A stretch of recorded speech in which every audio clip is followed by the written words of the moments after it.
The biggest change most recently is my brother came down and helped me tin the roof for the sheep shed.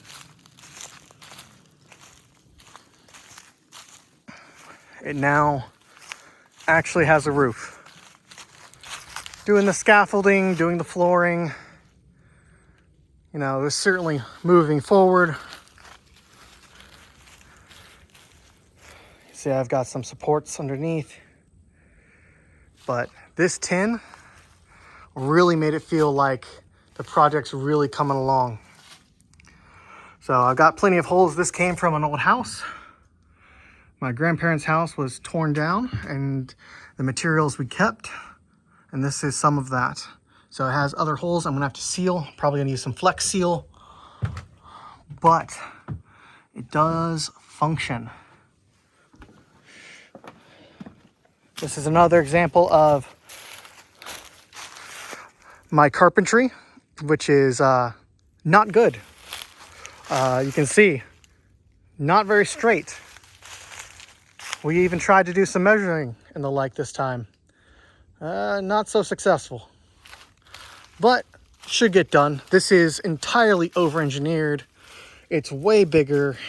It's way more overbuilt than it ever needed to be to hold only a couple of sheep. But that's the way it goes. It's definitely going to prevent hoof rot. We won't have any problems with that, which was the biggest problem with my wife's former sheep. That was one of their big concerns, was she wanted something that wouldn't cause hoof rot, and this will definitely not cause hoof rot. It's off the ground, no mud, no standing water.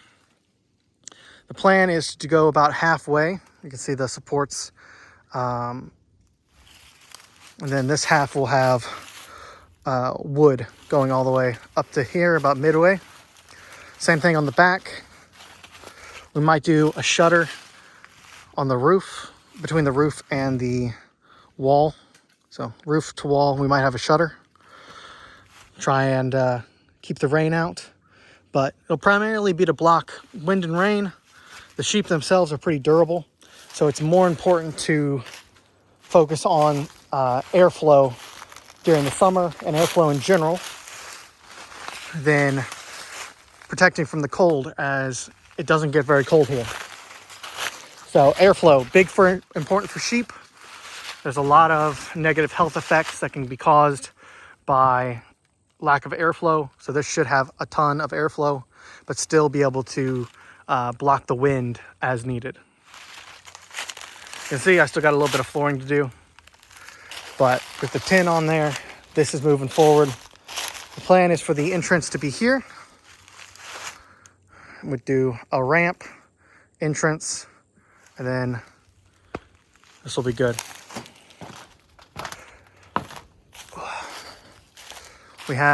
This is where the water will be. We'll have a water trough, and we're gonna run a hose from the chicken coop, which is across this gully and brush area, to here. It works for the wildlife water source, and it should do a good job here without having to run a line, which will take a lot more. Got fencing. You can see this is going to be a small area where the barn is. I have a gate here. We'll have a gate here, with the goal of doing a rotating pasture method, about 3 months for each. So they'll always have access to the barn. Then one of these gates will open, so they'll have access to this area for about 3 months. And then they'll have access to this pasture area for about 3 months. That's enough for the parasites to die due to the sun and exposure, and should really limit parasite growth in the sheep.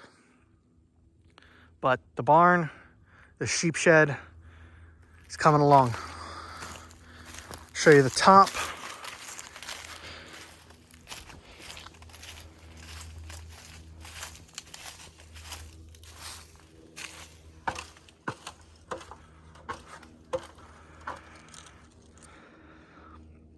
Like I said, it's repurposed tin. It's a little beat up, but it'll get the job done.